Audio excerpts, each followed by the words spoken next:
Yo, what's up? It's the Ant-Man. It's Tuesday. Um, it's getting nighttime now. It's Tuesday night here, and it's the 9th of July 2013. And I got an article here in front of me from WND.com, which is usually where I read from because they just have more interesting stuff to read about, in my opinion, than other places. And they're the number one, after Drudge, actually, number two most trustworthy news source journalism on the planet, man, and or in America, or and that's amazing. That is. If you're not afraid to go politically incorrect, then you can always count on me to report the news. This article is written by Colin Flaherty. Before I read this article, let me just read his editor's note. Colin Flaherty has done more reporting than any other journalist on what appears to be a nationwide trend of skyrocketing black-on-white crime, violence, and abuse. WND features these reports to counterbalance the virtual blackout by the rest of the media due to their concerns that reporting such incidents would be inflammatory or even racist. WND considers it racist not to report racial abuse solely because of the skin color of the perpetrator or victims. Video linked or embedded may contain foul language and violence. If you go to WND.com, you will find a ridiculous amount of these types of articles, man. I mean, there really is like a 10-to-1 ratio of black on white crime out there. And this article is huge, man. It's long. But anyways, it's entitled Black Mobs Go Bang on July 4th. Dozens of episodes of gang violence documented. It's that entitlement, I think. You're entitled to do whatever you want. And I think the people at the top, they just kiss butt. Like, they kiss the president's butt so much that they won't go there. You know what I mean? It's a weird thing. It's a weird, like almost taboo that has become in this country of not being able to point out a black person, but you can point out anyone else if they do anything wrong. And they take advantage of that. I mean, any sinful, godless person would. They would take advantage of that, not knowing what the repercussions or the consequences would be from it. Knowing that you are like the hooligans of of England, and you're just being played off against the law-abiding citizens, and unknowingly by they think they're the real gangsters when they're really not. The real gangsters are in the White House. The real gangsters are the CFR, the IMB, the IMF, Mason's Lodge, Bilderbergers. I could go on. Those are the people that run the world. Those are the real gangbangers. Okay, you're the low-level minions that you sell the opium and you get caught and you get put in the prison system, and that's you get played like that. You got played, son. With dozens of episodes of black mob violence in more than 15 cities over the 4th of July, it is tempting to start with Chicago. Wow, and I'm not surprised because Chicago has the most gun restriction laws in the U.S. and they have the most crime. So what does that statistic tell you? Chicago, I mean, what that statistic tells you is, because I have to explain this because I know some people are a little slow. And you know what, I have faith in you. But anyway. Criminals do not obey laws. Have you noticed that? So you can write as many laws as you want, and it doesn't matter because the criminals will find a way to get around it. So, it's not even common sense. Chicago is the site of several cases of black mob violence during the holiday fireworks, which city officials and local media downplayed or ignored. But the real story this year is not just that black mob violence is raging in places like Baltimore, Philadelphia, Chicago, New York, Detroit, Cleveland, Atlanta, and St. Louis. But racial violence is also striking smaller places like Greensboro, Buffalo, Wilkes-Barre, Tulsa, Cedar Rapids, Seaside Heights, Memphis, Fredericksburg, Uniondale, Fall River, Lincoln, Kingston, Utica, Manchester, and Indianapolis, and more. All over the 4th of July holiday weekend, sometimes more than once. Let's start with Tulsa. It took a year for the local media to report it, but last 4th of July, a black mob set a fire at a local recreation center, then hurled fireworks at the first responders. This year, the kids did it again, then once more on July 5th, according to the news on 6. We've seen worse 4th of Julys, and we've seen better, and this one will rank up as one of the worst, neighbor Jason Trent said. Trent has had a front row seat for the illegal fireworks show that more than 60 kids have been putting on since Monday. Despite the grainy video of several black people fleeing, no one was arrested. Several years ago, city officials discussed closing this recreation center, but because it was in a black part of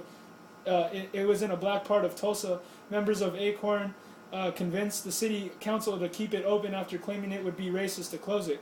Well, I'm for having places for kids to go after school to learn, because I know a lot of us don't grow up in good families.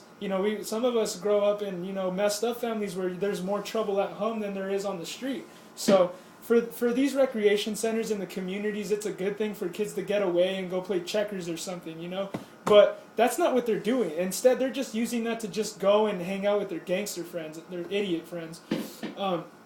In Greensboro, black mobs rampaged in 2012 through the downtown, spreading violence and chaos on several occasions, including every weekend in June this year. In the weeks leading up to the 4th of July holiday, it started again on video. A massive fight in downtown Greensboro Saturday night has some city leaders taking a hard look at bringing back the teen curfew. Nearly 400 people were involved in the several fights that happened along Elm Street. Greensboro police arrested 11 people ranging in age from 16 to 20 years old. Officers had to use pepper spray and a stun gun to try to get the crowd under control. Local nightclub owner called it a riot, to say the least. At least one gun was fired.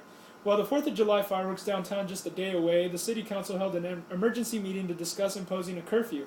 Community activist George Hatzman belled the cat when he talked about the video that showed a bunch of black kids causing the chaos. And since I said a bunch of black kids, I'm probably going to be called a racist, because you can't point out that the color of their skin is, it's actually brown, but we just say black for some reason. Let's see. City Council member T. Diane Bellamy Small said she hated to play the race card, but she did not want to criminalize the behavior of the black mob, and the curfew was an attempt to exclude a certain group from downtown.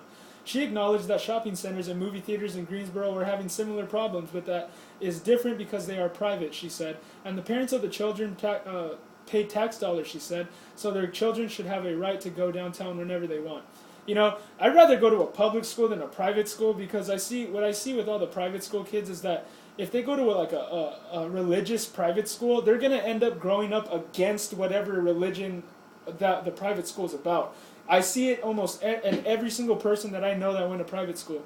They're super against Christianity, super against Protestantism, and it's a counterculture thing, man. It's like you're a kid, you're being forced to go to private school, you're hanging out with a bunch of other kids that are being forced to go there maybe, and it just becomes one of those things that under your breath you're like, this is bull, and if you just grow up with this peer pressure and this that's the bad thing about society, is that people believe in things because of the peer pressure and because people say lies so much, not knowing that they're lying, but just knowing that they're misinformed. Just like how people who believe in evolution believe in it because they've never been taught anything else, So, that's one of the reasons. So, in the end, the council passed the curfew, the Young Protection Ordinance, making it illegal for people 17 and under to be downtown after 11 p.m. The next day, violence and lawlessness erupted again downtown, most of it before 11. The chief of police told the News of Record, "We recognize some as individuals who participate in the disruptions and fights occurring in the downtown area last Saturday night."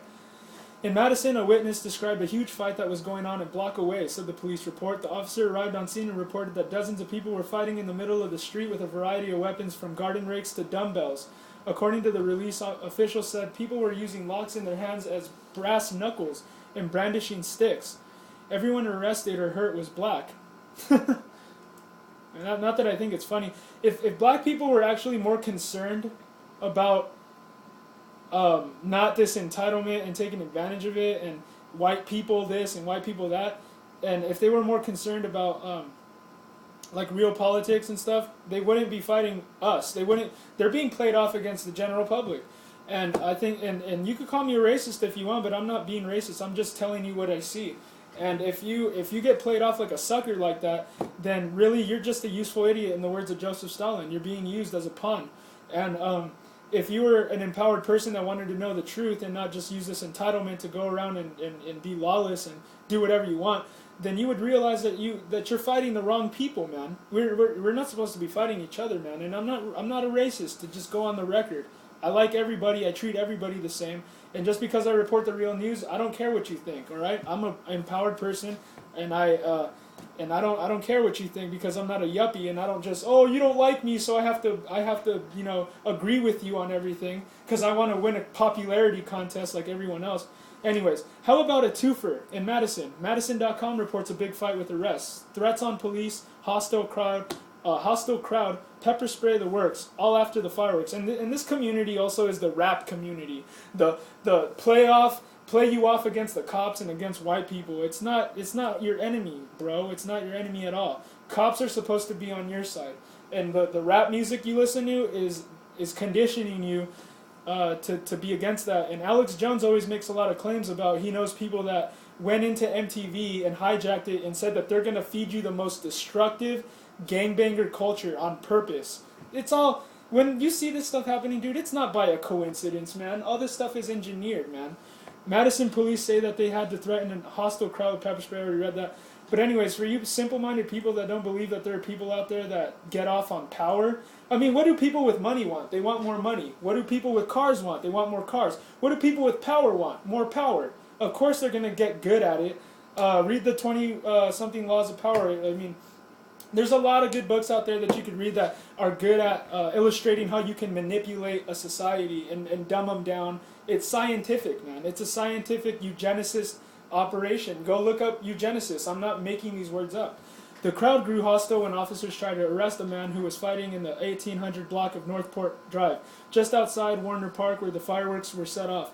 About 11 p.m. Wednesday, according to the police news release. Let me see how much time I have here, because I always go on rants about this. This article goes on and on, by the way. I'm not going to have time to read it all, but you guys could go and check this out for yourself. It's on WND.com under Black Gangs Go Bang on July 4th, and this is a front page article by Colin Flaherty. But yeah, there are videos here, and you guys get informed, man, because you guys might not think it involves you. You might not think that oh, I don't care because it doesn't concern me. Well, one day it's going to concern you, my friend. It's going to come after you. You know, there's a guy that lived through Nazi Germany and the Holocaust that he made a really cool statement that it's lived on to even today. And that's that, I don't even know it quote for quote. I don't know it word for word, I mean, but it says something like, you know, like they went for them and no one said anything, and then they went for this group and no one said anything, and then they came for me and nobody was there to defend me, nobody was there to speak up for me. That's exactly what's going on now. It's like, oh, let them go after them because it doesn't matter. Let them go after the Christians and just whatever, dude. They're there being annoying. And anyways, hey man, I'm just trying to tell you that, hey, there's a God in it whether you like it or not, and you're going to be held morally accountable for everything you did in life, so you better have a good answer when you go and face him one day. I'm just saying, you know. I care about all of you. I'm not trying to get down on anybody. I just want to say that it's a good thing to be empowered. Don't be an idiot, man. There's nothing good about that. Don't be willingly ignorant, like it says in the Bible that most people are these days. And it's not even a surprise, really, because you know, you see all the things that have happened, like 9/11 and all the things that are going on today, and you know really very well that the elite, the Catholic Church, whoever you think is behind all this, they're doing a very good job of setting up their new world order. Whatever, dude. I have a tinfoil hat on my head. Whatever, dude. All you have is name calling. That's all you have. I have evidence. I have documents. I have articles. All you have is name calling. All right. So, anyways, if you like my channel, go ahead and subscribe. Other than that, God bless and have a good night.